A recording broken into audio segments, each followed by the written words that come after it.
가장 경계하고 불안해했던 대상인 트럼프가 베이징으로 왔습니다. 김정은은 어떤 생각을 했을까요? 야, 시진핑 좀 제발 좀 내 이야기 해줘가지고 좀 어떻게 정세를 좀 완화시켜주든가, 마주 앉아서 좀 회담을 해주든가, 트럼프 형님 와 있을 때 좀 나 좀 불러줘 라는 욕심도 부렸을 것 같아요. 제 생각 같아서는 어른하고 아이격이에요, 한마디로. 근데 어른들이 이야기하는 그 짬에 그 어른들이 또 야 정훈아 오라 이렇게는 안 될 거긴 한데, 김정은 입장에서는 그렇다는 거죠. 근데 결국은 그냥 갔어요. 아무런 반응도 안 보이고. 더 불안하죠.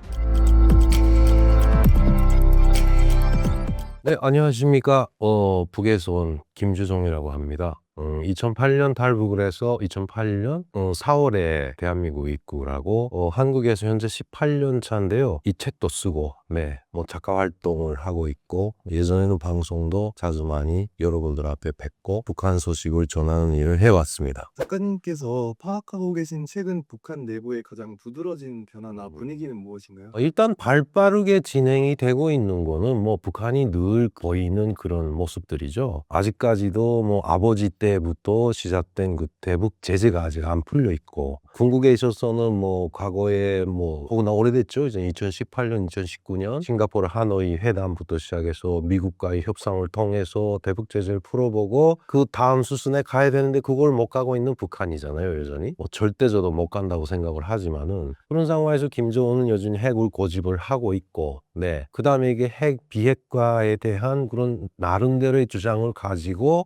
자기 체제를 유지하기 위한 여러 가지 변수들을 내놓고, 또 뭐죠, 핵 보유국으로서의 이런 위상, 뭐 나름대로 지내는 위상이라고 하는데, 쉽게 말하면은 핵을 가져야 하는 저들의 정당성과 의의를 자꾸 강조를 하는 거예요. 그 과정에 여러 가지 그런 퍼포먼스들이 보이죠. 뭐 그런 과정에서 좀 크게 좀 짚어야 할 거는, 최근에 그 대외적으로는 그렇게 핵을 과시하고 그다음에 무기를 과시하고 여러 가지 그 좀 강압적인 그런 모습을 보이고 있지만, 내부적인 문제에서는 역시 체제 유지를 위해서 여러 가지 변수를 많이 주고 있어요. 그 중에 가장 그 좀 큰 변화 중에 하나라고 말할 수 있는 것이 자가용차 문제죠.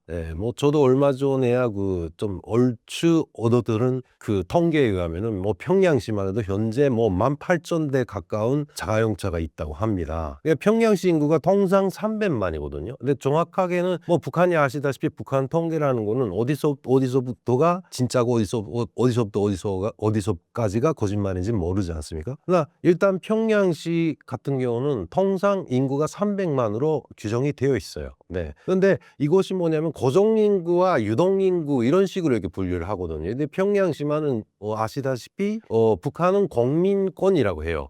우리는 뭐 국민이라고 하지만 북한은 공민이라고 하지 않습니까? 근데 평양시만은 시민으로 돼 있어요. 네. 이게 시민제로 해가지고 일종의 그 지리적인 투기화.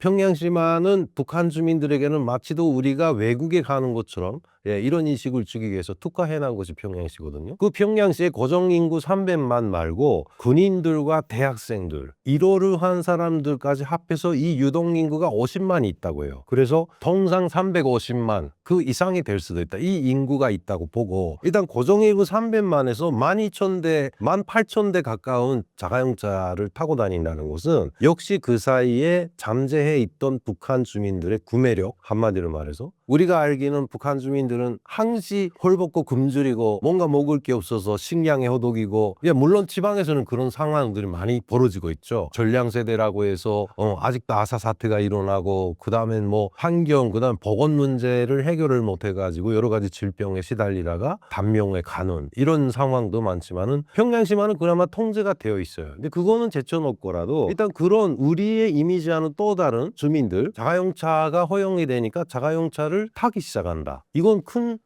일종의 센세이션이 아닐까라고 생각이 듭니다. 그리고 또 특이한 점은 뭐냐면, 여러 가지 SNS를 통해서 그 자료들이 많이 나오고 있어요. 보면은 그 자가용차를 타는 그 차종 중에 우리가 알고 있는 유명한 외국 브랜드 차들이 다 있다는 거죠. 이게 놀라울 만한 일 아닙니까? 아무리 거기 중고라고 해도, 뭐 다 시청자분들은 아시겠지만은 중고라고 해도 뭐 비싸나 뭐 여러 가지 그런 유명한 브랜드들은 몽땅 다 가격이 좀 만만치 않아요. 그런 걸 타고 다니고, 또 심지어 놀란 건 뭐냐면은, 북한 하게 되면은 고정관념이 뭐겠습니까? 식량 부족과 또 하나의 부족이 있죠. 전력 부족이에요. 그렇게 전기가 없는 곳에서 전기차 BY 디도인가요? 중국의 전기차 브랜드가. 네, 아무튼 그 중국 BYD인지 그 우리 그 대한민국에서도 요즘 그 일부 사람들은 그걸 많이 선호해 하셔가지고 중국 전기차를 많이 타고 다니시는데 그것까지도 지금 뭐 마두산 자동차 연합 회사 뭐 이런 식으로 해서 간판을 달아가지고 평양에 진출을 하고 있어요. 그래서 그거를 대리점을 두고 평양에서 중국에 우리가 타고 다니는 알고 있는 그 전기차가 판매되고 있다는 거죠. 참 웃기잖아요, 이게. 이건 정말 큰 일단 변화라고 볼 수가 있습니다. 그리고 그 북한 평양에 그런 대리점을 둔다는 거는 결국은 구매력이 있기 때문에 둔다는 것이잖아요. 그리고 실제 또 그걸 사서 또 타고 다니는 그것도 자가용으로 이 변수가 한마디로 말해서 가장 큰 것이 아닐까라고 생각이 돼요. 그 다음에 또 하나는 뭐냐면은 지금 뭐 간부들의 세대 교체가 상당히 많이 진척이 되었죠, 북한이. 뭐 다시 말해서 김정은이가 눈에 가시처럼 여겼던 기존 세대의 간부층들은 거의 다 없어졌어요. 얼마 전에 아시겠지만은 그 최고상임위원회라는 북한에서는 최고 권력 기관이라고 되어 있어요. 거기서 최고인민회의 상임위원회 위원장 자리에 결국은 김정은의 신복이라고 말할 수 있었던 조영원이라고 하는 노동당 조직 지도부의 핵심 간부를 그쪽에다 앉혔어요. 그리고 우리가 알고 모르게 아시겠지만은 북한의 또 하나의 세력이라고 말할 수 있는 항일 빨치산 투사 계열의 최영해라고 하는 마지막 보루라고 하죠. 최영해를 결국은 사임시켜서 물러나게 했거든요. 이런 변화들이 있다고 봅니다. 그리고 일단은 북한은 지금 여러 가지 격변하는 이런 국제 정세 속에서 정확한 그런 김정은의 생각은 모르겠지만 어쨌든 지금 뭔가 자기에게 다가오고 있다. 그 다가온다는 것이 여러 가지가 있어요, 제 생각에도. 만약에 뭐 이 마두로처럼 뭐 아니면은 이란처럼 그런 사태가 일어날 수도 있지 않을까. 다음은 내 차례가 아닐까. 그래서 뭐 일단 지금 그런 상황 속에 김정은이가 놓여 있지 않을까라는 생각이 듭니다. 현재 대북 송금 수수료가 최대 60%까지 올랐다는데 현재 북한으로 돈 보내기가 얼마나 어려운 상황인가? 아, 이게 참 아이러니하면서도 정말 이게 웃지 못할 비극이면서도 희극이에요. 아시다시피 통상 현재 대한민국에서 살고 있는 탈북민들 한 3만 명 정도가 되는데요. 뭐 얼마 되었는지 잘 모르겠지만은 많이 불어났을 것 같기도 한데 이 3만 명 가까운 탈북민들의 절대 다수가 아직도 북한에 친인척이 있다는 거예요. 그리고 그 친인척들도 결국은 한국에 온 자식들이나 부모가 됐든 형제가 됐든 다 이 연계를 가지고 있는 것이 문제죠. 그리고 아시겠지만 그 사이 탈북민이 벌써 대한민국에 정착을 시작해서 어떤 분들 보면은 뭐 벌써 30년 가까운 분들이 많아요. 이런 분들은 역시 여기서 자리를 잡아가지고 돈을 벌게 되면 북한에 보내는 이런 상황을 이미 전에 우리는 이거를 일단 북한에 송금을 하고 하게 되면 안 되고 원래는 안 되거든요. 그러니까 우리는 그 북한 이탈주민 보호법상 이거는 특화된 이 사례이기 때문에 허용이 돼서 그 다음에 뭐 눈 감고 있는 거나 똑같대요. 그래서 일단 이게 돈이 오고 가는 시스템은 잘 모르시지 않습니까? 일단 북중 접견 지역에 살고 계시는 북한 주민들이 가교 역할을 한다고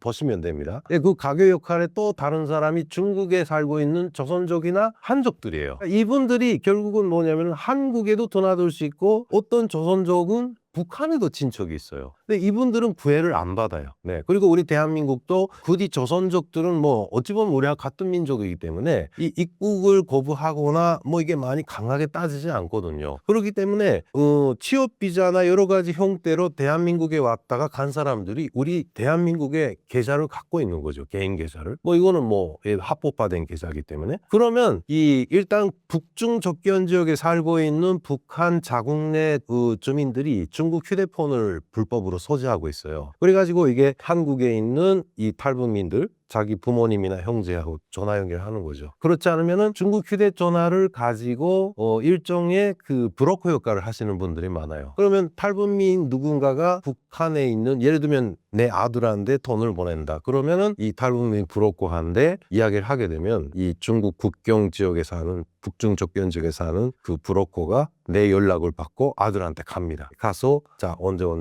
너희 아빠한테 전화가 온다. 가자. 그래서 그 통화가 되는 그 북중 접경 지역, 다시 말해서 뭐 해산이 됐든 신의주가 됐든 무산이 됐든 회룡이 됐든 그 지역 아무데나요. 거기까지 가는 거죠. 가서 그 다음에 내가 전화를 하게 되면 아들하고 맞전화를 하는 거죠. 그래서 아들아 아빠 맞다 이렇게 되면은 그 다음에 돈을 보내라 알겠다. 그러면 그 다음에 그 북한에 살고 계시는 브로커 하시는 분이 시중에 우리 시중은행의 일반 계좌를 알려줘요. 그럼 거기다 이체하면 돼요. 근데 그 계좌의 임자, 그 계좌 예금주를 보게 되면은 거의 다 중국 사람들 거예요. 뭐 이건 뭐 불법이 아니기 때문에. 그래서 거기다가 이체를 하잖아요. 그러면 중국 사람이 중국 현지에서 자기 통장에 돈이 꽂힌 거를 확인을 하면 중국에 살고 있는 중국 사람이 북한에 살고 있는 화교 또는 조선족한테 연락을 하는 거예요. 그들이 전화를 주고받는 거는 북한 당국이 그거는 통제를 안 하거든요. 뭐 통제를 못 해요 또. 그래서 그 다음에 북한에 살고 있는 화교가 또는 조선족이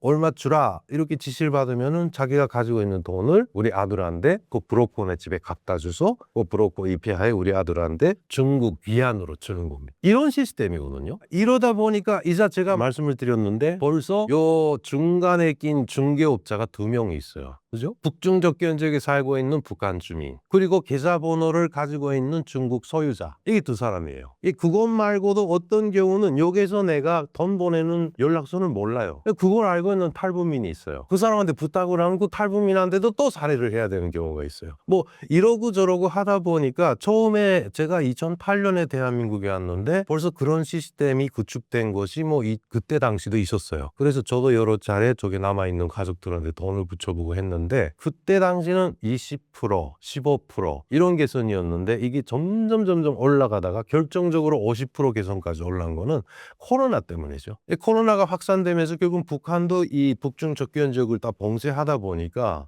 결국은 이 돈을 이 송금으로 우리처럼 뭐 이렇게 그 은행권을 통해 가지고 송금을 하는 것이 아니라 북한은 중국하고 북한하고 장사하는 과정에 돈이 많이 오고 가요. 은행으로 오고 가는 것이 아니라 거의 그냥 현금이 오고 갔거든요. 그러다 보니까 각 곳에 이 중국하고 장사하는 사람, 많은 사람들이 이렇게 연결이 돼 있다면 그 현금을 움직이는 겁니다. 우리가 보낸 돈이 그냥 송금용으로 돌아가는 것이 아니라 북중 간에 장사를 해서 돌아가던 유통되던 현금을 여기서 주고 받고 이렇게 하는 거죠. 그러니까 이런 시스템이다 보니까 결국 그렇게 해서 이자가 현재 50%, 60%까지 올랐어요. 확고하게 올랐어요. 그런데 이 탈북민들 입장에서는 안 보낼 수가 없거든요. 안 보내면 북한에 남아있는 친척들이 힘들잖아요. 그러니까 뭐 흔히 좀 감성적으로 말씀드리면 여기서 뭐 맛있는 거 먹을 때, 고기 먹을 때 북에 두고 나둘 생각난다, 뭐 부모 생각난다, 막 이런 쪽이 뭐 일반적인 우리 정서 똑같죠. 그러니까 결국은 보낼 수밖에 없는 겁니다. 근데 이거는 좀 너무하다. 그래서 이 50%, 60%를 어떤 식으로 이게 누가 뜯어먹고 있는지 그건 누구도 몰라요.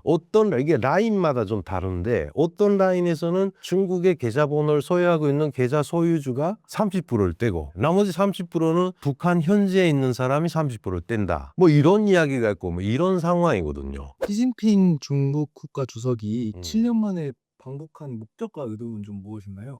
이건 뭐 좀 어디까지나 개인적인 그 사안이고 그다음에 개인적인 생각이기 때문에 뭐 절대적이라고는 말씀을 못 드리겠지만은 제 생각 같아서는 아까도 말씀드렸지만 김정은이는 지금 최고로 긴장해 있다면 긴장해 있고 그다음에 불안해 있다면 불안해 있는 상황이거든요. 뭐 이란 전쟁도 벌어져 있고 뭐 베네수엘라 사태도 있고 여러 가지 그런 사안들이 진행이 되다가 지금 트럼프가 왔어요, 중국에. 그 겁이 나지 않을까요, 일단? 뭐 아무리 18, 19년도 만났지만 아니면 한켠으로는 그런 생각을 했을 수 있어요. 중국에 온다? 역시 시진핑이네.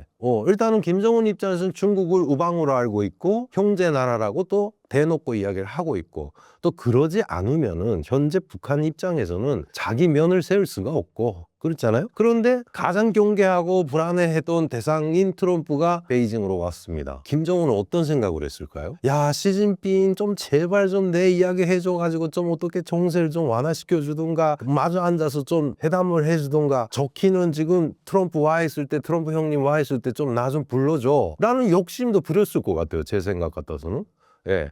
저는 그런 일이 있을 수가 없지만은 헛간하면 뭐 그런 한마디로 말해서 어른하고 아이격이에요. 한마디로. 근데 어른들이 이야기하는 그 짬에 그 어른들이 또 야 정훈아 오라 이렇게는 안 될 거긴 한데 김정은 입장에서는 그렇다는 거죠. 근데 결국은 그냥 갔어요. 아무런 반응도 안 보이고 더 불안하죠. 무슨 말을 했는지. 근데 그런데 또 거기다가 뭡니까? 푸틴이 또 왔다 갔어요, 중국에. 그러니까 물론 그 과정에 푸틴이 간 것도 모르죠. 제 생각에는 김정은이가 불안하다 보니까 아무튼 푸틴은 푸틴대로 뭐 뭐 적대국이라고 말할 수 있는 대립대에 있는 강국인 미국이 왔다 갔는데 푸틴도 솔직히 중국하고 무슨 이야기를 했는지 궁금하지 않을 수가 없으니까 쟤네도 지금 전쟁을 벌이고 있고 당연히 오게 되겠죠. 이거는 뭐 일반론이에요. 당연히. 예, 와서 이야기를 해. 그러니까 김정은 입장에서는 만약에 푸틴하고 시진핑보다 푸틴이 또 친하다고 했으면은 푸틴 형님 좀 이번에 가서 시진핑한테 좀 물어봐줘요. 무슨 말 했는지. 알았어. 좀 그런 여유가 있으면 물어볼게. 그러나 시진핑은 북한 문제보다 자기네 문제가 더 급해요. 러시아 전쟁, 우크라이나 전쟁도 끝내야지. 미국이 왔다 갔으니 어찌어찌가 그 덩치가 큰 나라 살림살이도 해야지. 중국이나 러시아나 다 똑같잖아요. 지네 일이 바빠 죽겠는데 그래서 왔다 갔어요. 무슨 말이 오고 간지 모르지만 결론에 있어서는 뭐냐면 시진핑도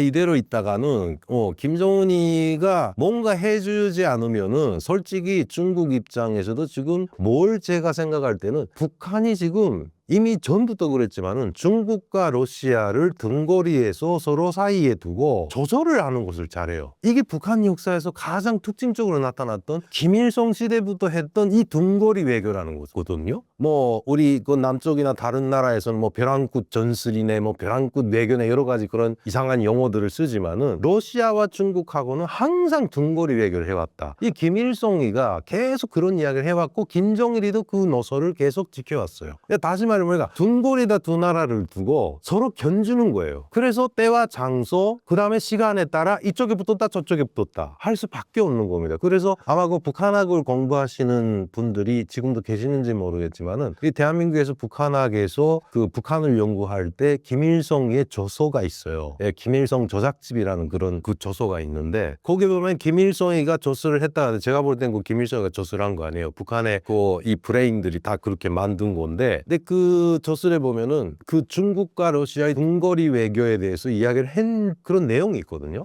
저도 뭐 북에서 그 대학도 나오고 뭐 여러 가지 공부를 하다 보니까 그게 가장 인상에 깊어서 기억을 하고 있는데 저서를 통해서 김일성이가 무슨 이야기를 했냐면은 나는 현재 중국과 러시아라는 두 개의 의자 있잖아요. 의자 이렇게 나란히 세워놓고 그 가운데 짬에 자기가 앉아있다고 그랬어요. 그러니까 어느 한쪽 의자를 뺄 수가 없는 거죠. 어느 한쪽 의자를 택해서 앉게 되면 이쪽 의자는 필요 없게 되는 거잖아요. 아니면 누군가가 앉아. 그럼 내 입장에서는 이게 아까운 거예요. 의자는 두 개 갖고 있는데 이게 김일성이와 북한의 입장이라고 그때 그런 이야기를 했거든요. 김정은이도 역시 똑같아요. 그러다 보니까 구소련이 망해가지고 붕괴돼가지고 어쩌고 저쩌고 했을 때도 우리는 사이지 지킨다 해서 중국에 붙었다가 또 중국이 또 신식 사이지를 한다고 해서 등소평 때부터 해서 뭐 1대1로 정책이니 뭐니 이렇게 정책을 바꾸니까 또 러시아 쪽에 붙어가지고 또 중국이 뭐 사회주의 변절자 이게 일단 북중러 관계거든요. 그러니까 이번에 시진핑 자체도 그 관계를 계속 중국과 러시아 입장에서도 북한이 아무리 작은 나라지만은 미국을 견제하고 또는 이게 대한민국과 그 다음에 일본이라는 나라들을 사이에 둔 상태 지정학적으로 북한은 아주 유리한 점에 있다고 봐야 되는 거죠. 그러니까 시진핑도 무시는 못한다. 솔직히 말해서 어찌 보면 김정은이가 뭐 그런 담은 없지만은 날 무시해? 알았어. 그다음에 지금은 현재 미사일 발사를 뭐 동해 쪽에만 하고 있지만 그걸 혹시 중국 쪽에다 하면 어떻게 될까요? 중국 쪽은 아니지만 서해 쪽에 한단 말이죠. 바다는 양쪽에 있어요. 일부 예전에 그런 이야기, 일본에 계시는 분 지인들이 그런 이야기해요. 아니 왜 북한은 자꾸 일본 쪽에다 쏘나? 미사일을 시험 발사를. 그래서 내가 아니 간단하잖아. 어디다 쏘겠냐고. 남쪽에 쏘겠어요? 대한민국이 있는데 영토 전쟁이 일어나. 그러면 북쪽에 쏘겠어요? 중국에다 대고 러시아에서 쏘겠냐고. 서쪽도 중국이에요. 가장 무난한 게 동해밖에 없어. 그러니까 당신네 쪽으로 자꾸 가는 거야. 이런 이야기를 했는데 그래서 시진핑의 목적은 여러 가지가 있었으리라고 봅니다. 근데 참 특징적인 건 뭐냐면은 잠깐 왔다 간 것 같지만은 그래도 국제사회의 시선을 어느 정도 인지를 하고 있는 것 같아요. 그러니까 이거 일단은 보고 있다는 거 알고 있기 때문에 그렇다고 해서 대국으로서 북한과 대등한 관계를 과시할 수는 없는 거잖아요. 그래서 생색을 낸다. 어찌 보면 그 형식상 야 정훈아 내가 그래도 널 계속 그냥 잊지 않고 우리 관계는 유지하자라는 걸 상징하기 위해서 결국 우이탑이라고 해서 평양시에 위령탑 같은 걸 세워놓은 게 있어요. 예, 이게 우리 6.25 전쟁 때 중국 지원군이 북한에 왔다가 그다음에 6.25 전쟁 때 희생된 사람들을 이렇게 추모한다 해가지고 평양시 모란봉구역에 이렇게 세워놓은 탑이 있거든요. 그게 갔다 갔어요, 시진핑이. 그러니까 그렇게해서 형식상 두 나라의 혈맹이라는 그런 특정적인 그런 슬로건은 유지를 하는 척을 한 것 같아요. 그러면서 아마 김정은한테 이야기했을 것 같아요. 트럼프가 어찌 하면은 너하고 만날 수도 있어 라든가, 제 생각입니다, 어디까지나. 그러니까 그 어찌라는 것이 뭐냐면, 야, 너 미사일을 여기까지 하고 또 하지 마 라든가, 아니면 지금 현재 보유하고 있는 거를 우리한테 달라라든가, 뭔가 뭐 그런 이 건설적인 방안을 내놓지 않았을까. 그 다음에 김정은의 행보를 보니까 조용해요 라고 생각을 합니다.